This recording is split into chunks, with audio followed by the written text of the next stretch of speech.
रोक दिया गया है, इस बारे में क्या कहेंगे? ये तानाशाही कर रही है सरकार, बिल्कुल तानाशाही पे उतर आई है और इसका इन्हें लाभ नहीं नुकसान होगा, क्योंकि इस समय समाजवादी पार्टी के लिए मन बना के बैठा है मतदाता।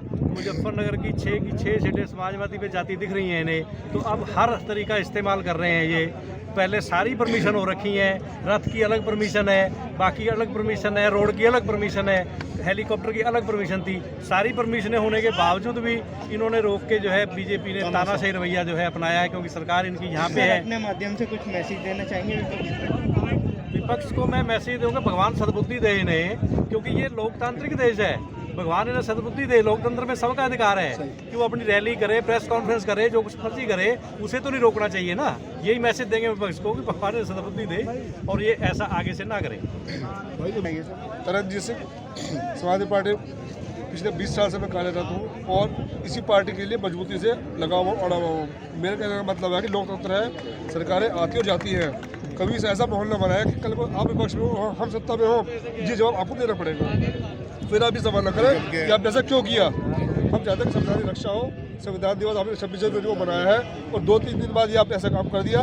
संविधान का खाना महफूज कहाँ रहा, खतरे में आप जब से नाम सिंह अंशपाल और इन्होंने जो आज अखिलेश जी को यहाँ आने से रोक रहे हैं, जबकि सारी परमिशनें हैं, गाड़ी की अलग परमिशन है, सिक्योरिटी की अलग परमिशन है, रोड की अलग परमिशन है, और ऐसे ही किसानों के साथ इन्होंने किया था, उनका उत्पीड़न किया। बॉर्डरों पर 750 किसान शहीद हो गए और फिर बाद में जो है मोदी जी को क्षमा मांगते हुए उस तीनों कानूनों को वापसी लेना पड़ा।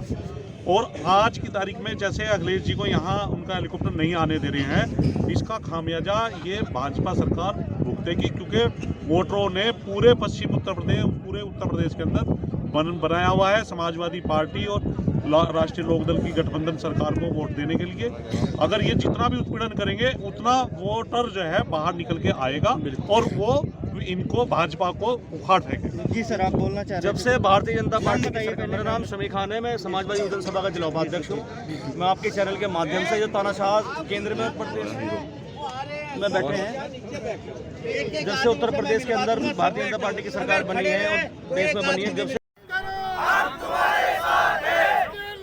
समाजवादी पार्टी जिंदाबाद, राष्ट्रीय लोकदल समाजवादी पार्टी जिंदाबाद, समाजवादी पार्टी राष्ट्रीय लोकदल जिंदाबाद, समाजवादी पार्टी राष्ट्रीय लोकदल जिंदाबाद, अखिलेश यादव जन चौधरी जिंदाबाद।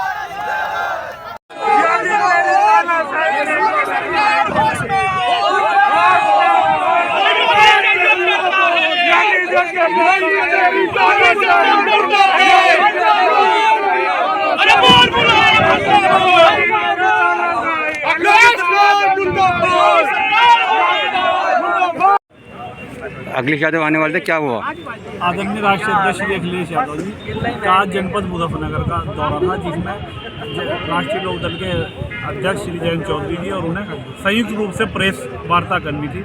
लेकिन समाजवादी पार्टी की बढ़ती हुई लोकप्रियता, जनता का मिल रहा अपार समर्थन से घबराकर आदरणीय योगी जी, भारतीय जनता पार्टी और मोदी जी की साजिश है कि पिछले 3 घंटे से हिंडन एयरपोर्ट पर उनका हेलीकॉप्टर खड़ा है, उन्हें वहीं रोक रखा है। ATC एयर ट्रैफिक कंट्रोल जो केंद्र सरकार के अधीन होता है, उन्हें उड़ने की इजाज़त नहीं दी जा रही है, जबकि उसी समय पे उसी एयरपोर्ट से गृह मंत्री अमित शाह का हेलीकॉप्टर उड़ने की इजाज़त दी जाती है, जबकि हमें तकनीकी खराबी बताकर रोका जाता है। सिर्फ और सिर्फ भारतीय जनता पार्टी और उसके लोग घबरा गए हैं, क्योंकि 2022 में 10 मार्च में जब रिजल्ट आएगा तो समाजवादी पार्टी की सरकार बनने जा रही है। इसी से घबरा के ये हमारे राष्ट्रीय अध्यक्ष को जनपद मुजफ्फरनगर आने से रोक रहे हैं। कई घंटे तक एयरपोर्ट पर फंसे रहने के बाद हेलीकॉप्टर से मुजफ्फरनगर पहुंचे समाजवादी पार्टी के मुखिया एवं प्रदेश के पूर्व मुख्यमंत्री अखिलेश यादव। प्रेस वार्ता के दौरान पत्रकारों से बातचीत करते हुए कहा है कि जिनकी भी कृपा हुई है, मैं सकुशल मुजफ्फरनगर पहुंच गया हूं। रालोद के राष्ट्रीय अध्यक्ष जयंत चौधरी के साथ संयुक्त रूप से हुई प्रेस वार्ता में सपा अध्यक्ष अखिलेश यादव ने कहा है कि हम दोनों किसान के बेटे हैं। सपा मुखिया अखिलेश यादव ने आरोप लगाया है कि मैं कई घंटे तक राजधानी दिल्ली में हेलीकॉप्टर के भीतर बैठा रहा और मुझे मुजफ्फरनगर आने से रोकने की कोशिशें की गई। ये चुनाव किसानों के भविष्य का है, यह चुनाव गरीबों एवं नौजवानों का है। इस बार हो रहे विधानसभा चुनाव में समाजवादी पार्टी एवं आरएलडी गठबंधन की जीत निश्चित है। उन्होंने आरोप लगाया कि केंद्र सरकार की ओर से किसानों से राय लिए बगैर नए कृषि कानून लाए गए, जिसके विरोध में तकरीबन 1 साल तक राजधानी दिल्ली के बॉर्डरों की पर किसान आंदोलन चला, लेकिन अंत में वोट के लिए भाजपा ने ये तीनों कृषि कानून वापस ले लिए हैं। समाजवादी पार्टी के राष्ट्रीय अध्यक्ष अखिलेश यादव ने किसानों को बधाई देते हुए कहा कि उन्होंने एकजुट होकर नए कृषि कानूनों को वापस कराया है। उन्होंने कहा है कि भारतीय जनता पार्टी अभी तक भी पुराने मुद्दों को उठाकर ही चुनाव मैदान में लड़ रही है। उन्होंने सवाल उठाया कि प्रयागराज में सही से परीक्षा कराना आखिर किसकी जिम्मेदारी थी। उन्होंने कहा कि नौजवानों को नौकरी और रोजगार मिलेगा या नहीं मिलेगी।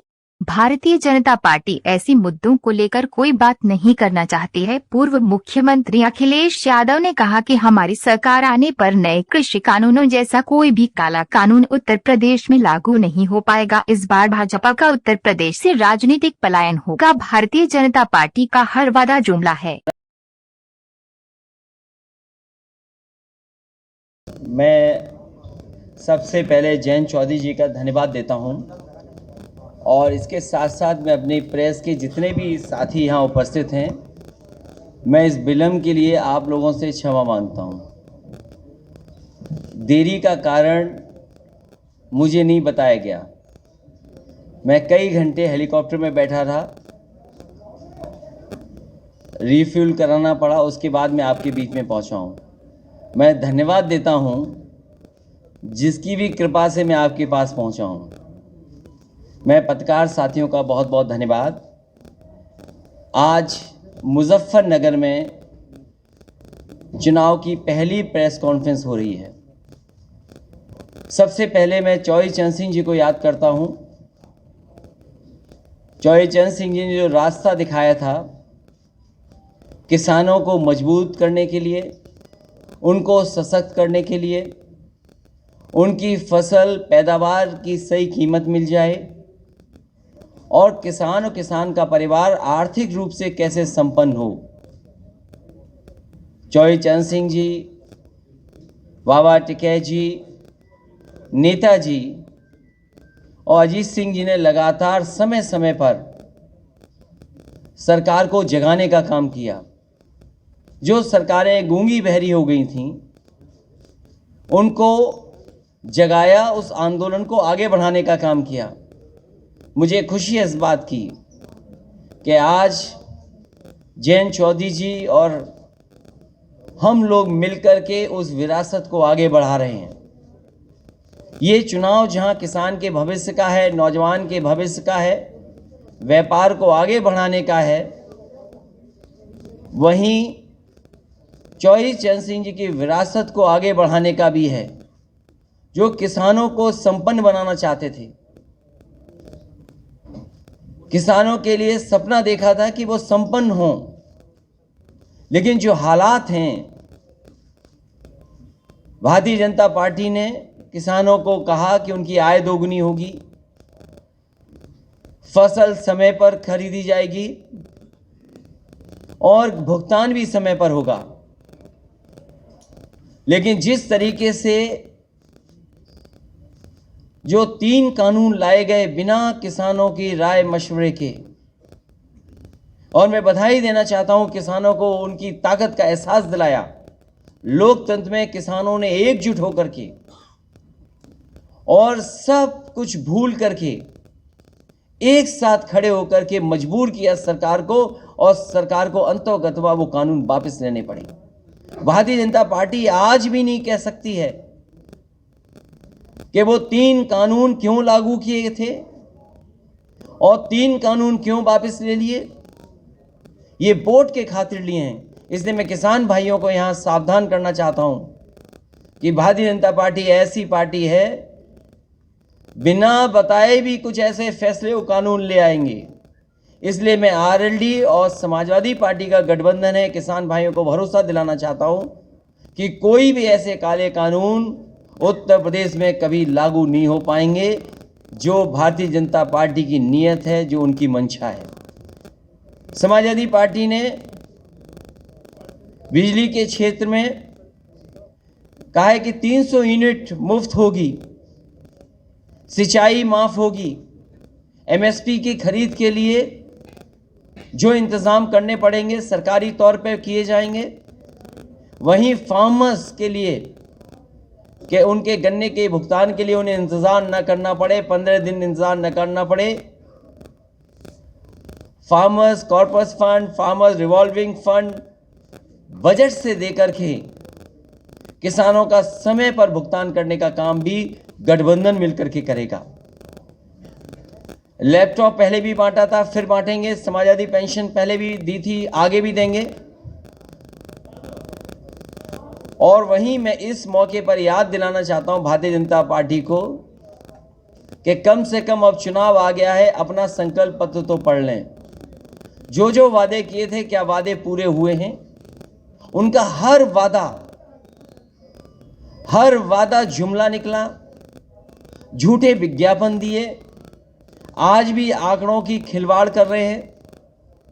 और जब भारतीय जनता पार्टी घिर जाती है तो बुनियादी मुद्दों से हट कर के काम करती है। मुझे उम्मीद है कि इस क्षेत्र में हमेशा गंगा जमनी तहजीब, भाईचारा और आपस में मिलकर के नकारात्मक सोच को हमेशा नकारा है। इस चुनाव में भी नकारात्मक सोच को नकारने का काम करेंगे और मुझे उम्मीद है कि इस बार ऐतिहासिक जीत होने जा रही है। आरएलडी और समाजवादी पार्टी मिलकर के उत्तर प्रदेश से की 2 बार सरकार बन गई, उसके बावजूद भी बिजली का कोटा उत्तर प्रदेश का नहीं बढ़ाया। और जैसे ही समाजवादी पार्टी ने तय किया कि 300 यूनिट फ्री मिलेगी, भारतीय जनता पार्टी ने कहा हम भी बिल आधा करेंगे। तो हम भारतीय जनता पार्टी से कहेंगे कि अगर आज आधा बिल कर रहे हो तो आपने 4.5 साल क्यों वसूला पैसा? क्या आप जनता का पैसा वापस करोगे? और बिजली के कारखाने का नाम अगर एक बार भी सुना हो मुख्यमंत्री के मुंह से तो बता दो। 3x660 super critical thermal plant, वो अभी तक 4.5 साल में बिजली के कारखाने का नाम नहीं रट पाए। 3x660 super critical thermal plant.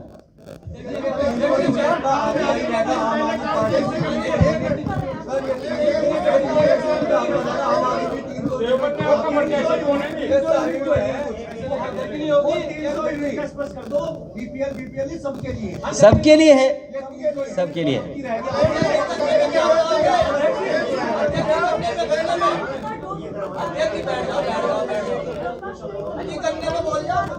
गन्ने का भुगतान 15 दिन के अंदर होगा और किसान को कभी भी 15 दिन से ज़्यादा इंतज़ार नहीं करना पड़ेगा।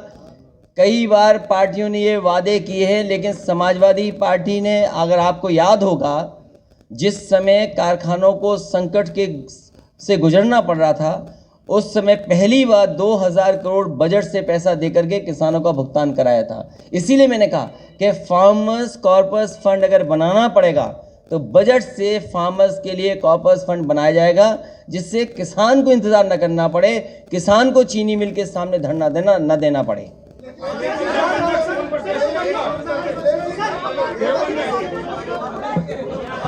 देवबंद में पुराने वाले नहीं, पुराने वाले राणा।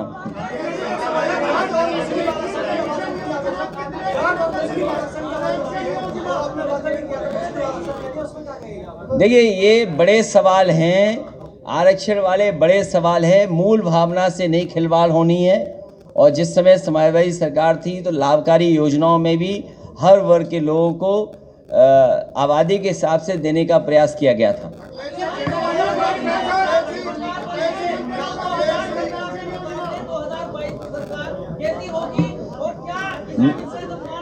मैं आपको बधाई देता हूं, धन्यवाद देता हूं कि 22 की सरकार अच्छी होगी, बेहतर होगी और किसानों के और नौजवानों के हित में होगी।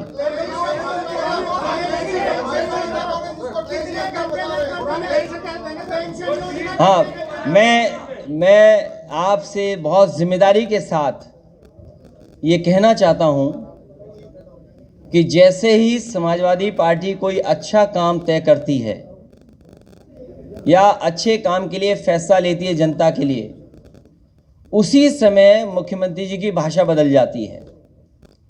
पुरानी पेंशन बहाल होगी और उसके लिए बाकायदा पूरा तैयारी के साथ मैंने लखनऊ में भी प्रेस के सामने कहा कि जो फाइनेंशियल एक्सपर्ट्स हैं और जो वित्त विभाग में बहुत अनुभव के साथ पहले से काम कर रहे हैं और कुछ लोग जो रिटायर हो गए हैं और कर्मचारी जितने भी उनके संगठन हैं उनसे समय समय पर बात हुई है, उनसे और वित्त विभाग के जो रिटायर्ड अधिकारी हैं, एक्सपर्ट हैं, उनके बीच में बातचीत के बाद ही फैसला लिया है कि पुरानी पेंशन बहाल होगी और उसके लिए अगर बजट से भी पैसा कॉर्पस फंड के लिए देना पड़ेगा तो सरकार में दिया जाएगा।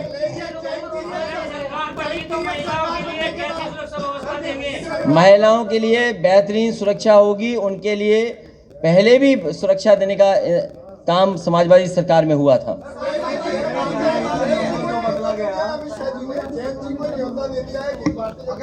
अरे उनका न्योता कौन स्वीकार कर रहा है? और सोचो हालात कैसे हैं। देखिए उनके हालात कैसे हैं, उनके सोचो, न्योता देना पड़ रहा है। राजपाल बालियान जी ऑनलाइन उन्होंने निवेदन किया ईसी में कि एक वीडियो वैन वो चलाना चाहते हैं। एक दिन बीत चुका है, अभी तक उन्हें अनुमति नहीं दी गई, जबकि बीजेपी की वैन आप देख रहे हैं पूरे प्रदेश में चलाई जा रही है। हमारे पार्टी के लोग, गठबंधन के लोग ऑब्जर्वर से मिलेंगे और हमें उम्मीद है कि इस तरह की जो शिकायत है उनका निस्तारण निष्पक्ष रूप से चुनाव आयोग के अधिकारी करें। और मैं आपको बताना चाहता हूं कि कर्मचारियों में बहुत भारी रोष है, नाराजगियां हैं सरकार से और उम्मीद के साथ गठबंधन की तरफ वो देख रहे हैं। ओपीएस की बात अखिलेश जी ने कही है, कई वादे हमने किए। आज स्थिति यह है कि पोस्टल बैलेट की व्यवस्था में अधिकारी उनके वोटर आई कार्ड मंगवा रहे हैं। मैं निवेदन करना चाहूंगा सभी कर्मचारी से, पुलिस कर्मियों से जिनकी वोट पोस्टल बैलेट से पड़नी है, सतर्क रहें। बैलेट पेपर लेकर वोट बना के ही दें, अपने वोटर कार्ड को अधिकारी भी मांगे उसको ऐसे ना दें। धन्यवाद।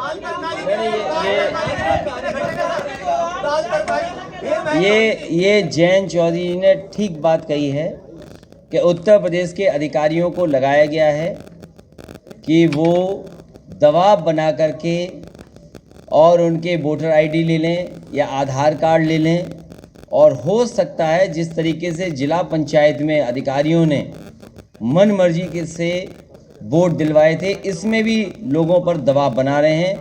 हम भी लिख करके चुनाव आयोग को इस बात को देंगे। मैं इसके साथ साथ जो आरएलडी और समाजवादी पार्टी के प्रत्याशी हैं, मैं आपके माध्यम से यहाँ की जनता से अपील करना चाहता हूँ कि समाजवादी पार्टी और आरएलडी के जो प्रत्याशी हैं उनको भारी बहुमत से जिताने का काम करें। चरथावल से पंकज मलिक जी चुनाव लड़ रहे हैं, बुढ़ाना से राजपाल बालियान चुनाव लड़ रहे हैं, पुरकाजी से अनिल कुमार चुनाव लड़ रहे हैं, मुजफ्फरनगर शहर से सौरभ स्वरूप चुनाव लड़ रहे हैं, मीरापुर से चंदन चौहान चुनाव लड़ रहे हैं, खतौली से राजपाल सैनी जी चुनाव लड़ रहे हैं। मुझे उम्मीद है कि यहाँ की जनता हमारा और जयंत चौधरी जी की दोनों की अपील पर इनको भारी बहुमत से जिताने का काम करेंगे। जो वादे हम लोगों ने मिलकर के किए हैं उन वादों को पूरा करने का काम हम लोग करेंगे।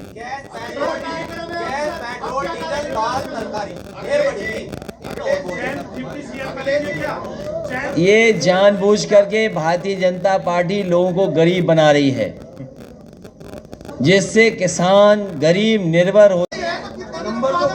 ये 100 नंबर जो बदल गया, इसमें गाड़ियां और दी जाएंगी, एम्बुलेंस बढ़ाई जाएंगी। मैं राकेश जी को मैं समझा दूंगा, हमारे रथ में बैठेंगे। जो पत्रकार अपना सुझाव देंगे वो शामिल करेंगे, जो पत्रकार साथी कहेंगे और जो सुझाव देंगे, जो सुझाव मानने लायक हैं वो स्वीकार किए जाएंगे। मैं पत्रकार साथियों से भी अपील करता हूं हमारी मदद करें। समय पर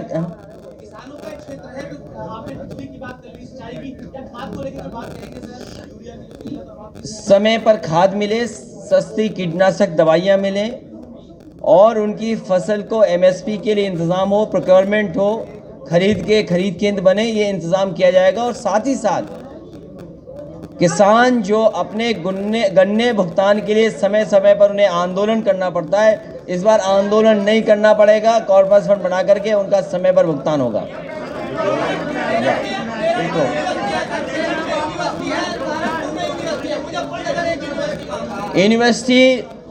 यूनिवर्सिटी बनाने में केवल वाइस चांसलर अपॉइंटमेंट करना होता है। आप जहां कहोगे वहां अपॉइंट कर देंगे।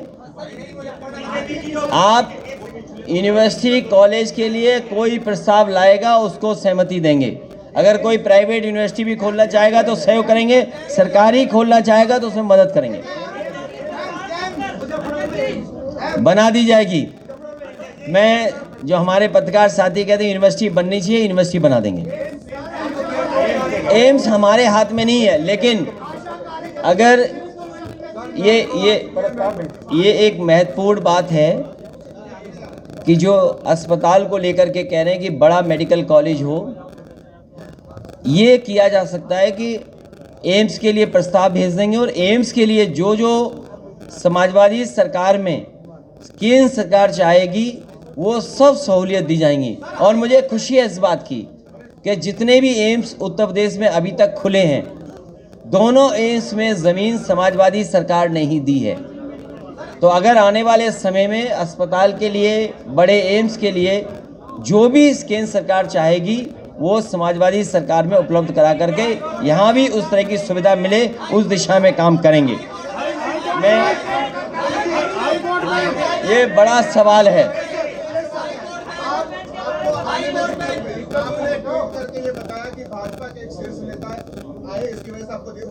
नहीं, मैंने ये नहीं कहा।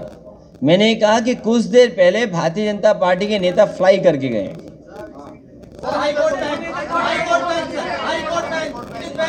इस पे अभी नहीं बोल सकते हैं, सरकार बनने पर हम दोनों तय करेंगे।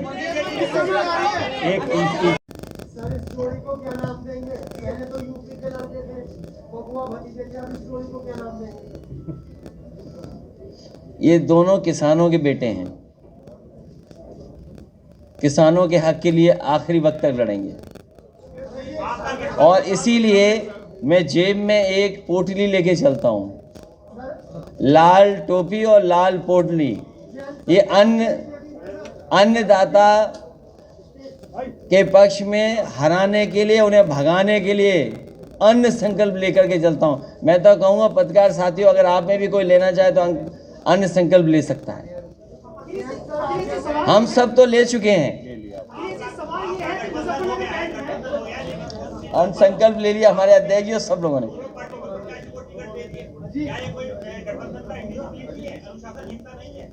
कहाँ पर? ये हम दोनों बैठ करके तय कर लेंगे बहुत जल्दी। कुछ आज तय हो जाएगा, कुछ कल तक आप देखेंगे सब तय हो जाएगा।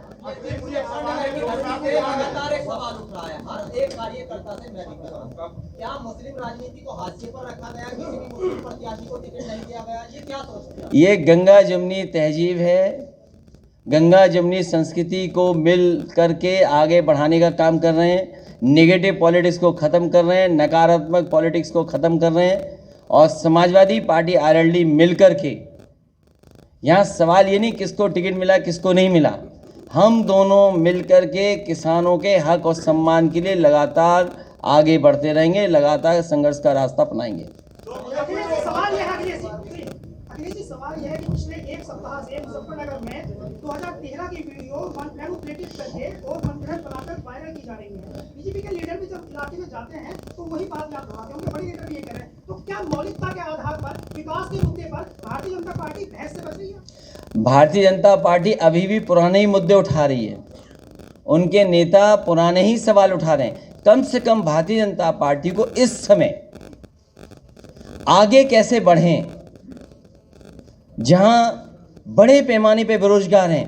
आप देखिए क्या हुआ है बिहार में, क्या हुआ है अयोध्या प्रयागराज में, कितने बड़े पैमाने पे नौजवान बाहर निकल करके आए। किसकी जिम्मेदारी थी परीक्षा को सही ढंग से कराना? RRB NTPC को लेकर के जो आंदोलन कर रहे नौजवान, कितना अपमानित होना पड़ रहा है उन्हें। सवाल ये है कि नौजवानों को नौकरी रोजगार मिलेगा कि नहीं मिलेगा, लेकिन भारतीय जनता पार्टी से बात नहीं करना चाहती है।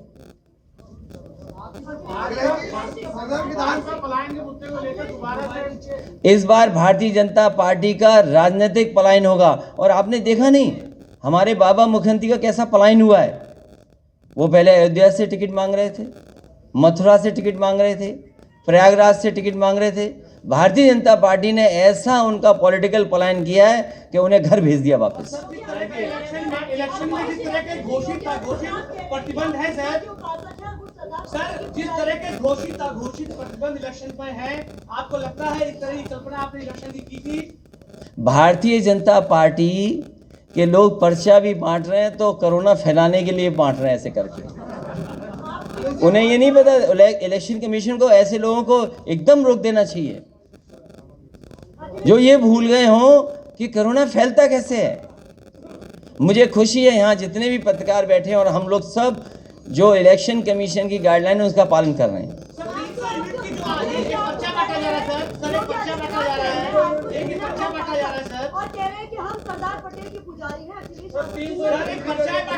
ये प्रिविलेज अगर किसी पर है, किसी के स्टेटमेंट को ट्विस्ट करने का, तो भारतीय जनता पार्टी पर। भारतीय जनता पार्टी कुछ भी कर सकती है, कोई भी ट्विस्ट कर सकती है।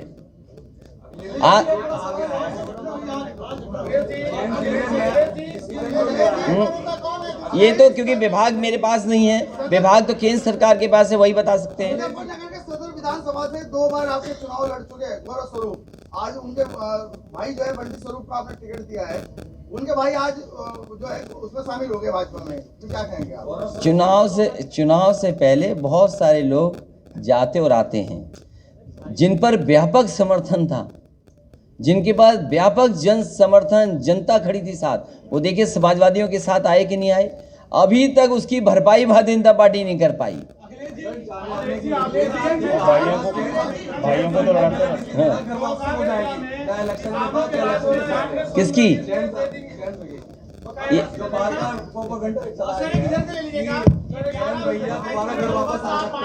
आप किस पड़ोस में रहते हो? मैं उस पड़ोस में नहीं रहता, ना मेरा घर है वहाँ।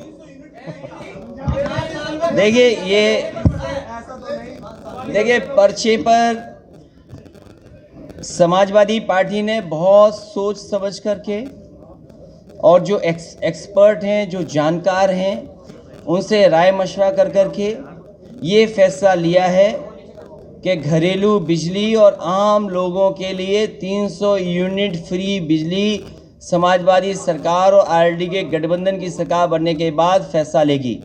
और मैं इसलिए कह रहा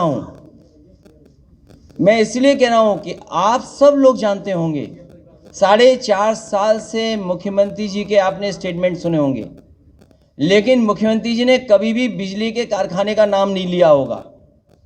भारतीय जनता पार्टी की सरकार में अगर वो कारखाने बन गए होते तो आज उत्तर प्रदेश में इतने महंगे बिजली के बिल नहीं देने पड़ते।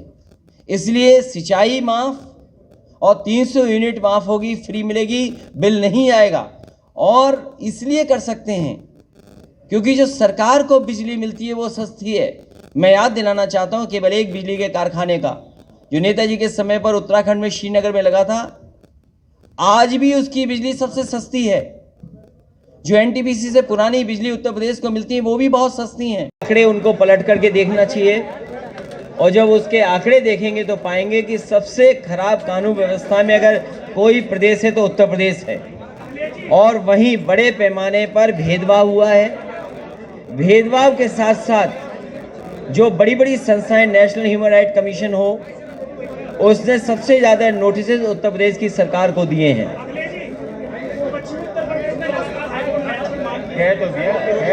हम दोनों मिलकर के तय कर लेंगे। जीत में अपनी बात रख रही थी, जहां चुनाव आयोग ने जो नियम बनाए हैं, नियमों का पालन करके और जिन नियमों से हम प्रचार कर सकते हैं उन्हीं नियमों पे काम कर रहे हैं।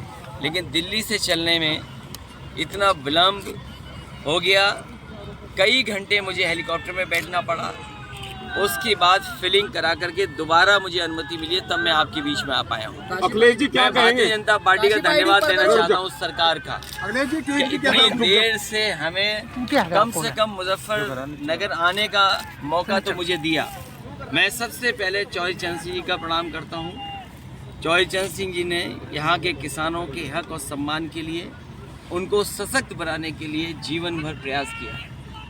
उन्होंने समय समय पर गूंगी बहरी सरकारों को कान खोलने का काम किया और उसके बाद चाहे वो टिकैत जी, बाबा टिकैत जी रहे हों, नेताजी रहे हों, चौधरी अरिजीत सिंह जी रहे हों, उन्होंने लगातार किसानों के हक और सम्मान के लिए लड़ाई लड़ी है।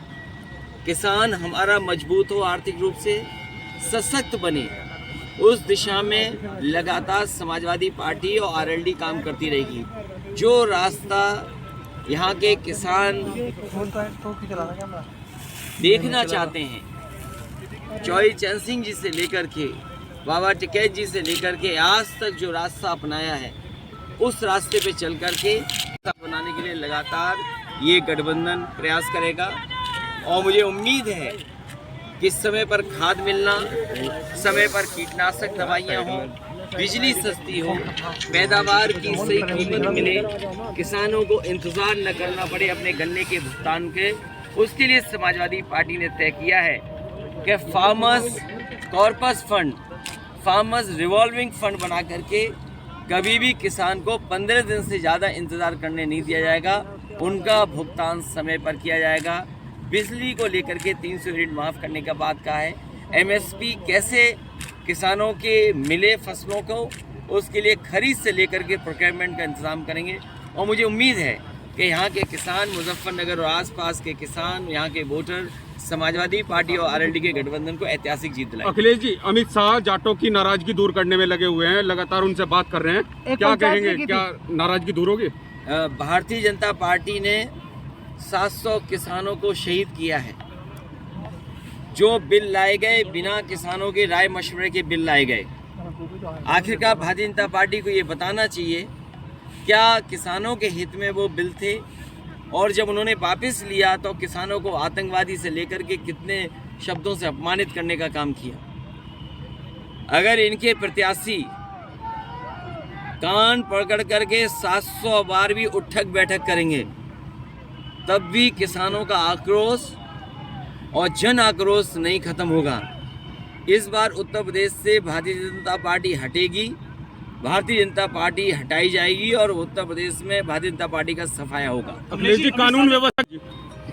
कानून व्यवस्था कितना खराब है, अभी भी जीप में लगे हुए खून के धब्बे सूखे नहीं होंगे। और जिस तरीके से महिमा मंडित कर रहे हैं जिन पर आरोप थे, और जो आंकड़े बताते हैं, जो आंकड़े हैं देश के एनसीआरबी के आंकड़े जो बताते हैं, सबसे खराब कानून व्यवस्था अगर कहीं है तो उत्तर प्रदेश की है। अखिलेश जी, अमित शाह ने कहा है जयंत चौधरी गलत घर में चले गए हो। मैं समझता हूँ आरएलडी और जयंत चौधरी जी हमारे साथ और समाजवादी पार्टी के साथ हैं, वो सही जगह हैं। हम दोनों मिलकर के आगे की लड़ाई कैसे लड़ें, आगे भारतीय जनता पार्टी का मुकाबला कैसे किया, उस दिशा में काम करेंगे। कितनी सीट आ रही है इस बार? भारतीय जनता पार्टी का सफाया होगा। जिस तरीके से उनके विधायक गांव में नहीं घुस पा रहे हैं, दौड़ाए जा रहे हैं, भगाए जा रहे हैं और कूटे जा रहे हैं, ये जन आक्रोश वोटों में बदलेगा और ऐतिहासिक जीत होने जा रही है पहले चरण से ही। अखिलेश जी, आपको क्या लगता है वर्तमान सरकार किन मुद्दों को लेकर फेल हुई है? महंगाई, बेरोजगारी और जो वादे किए उनका हर वादा झूठा निकला। सर, उनका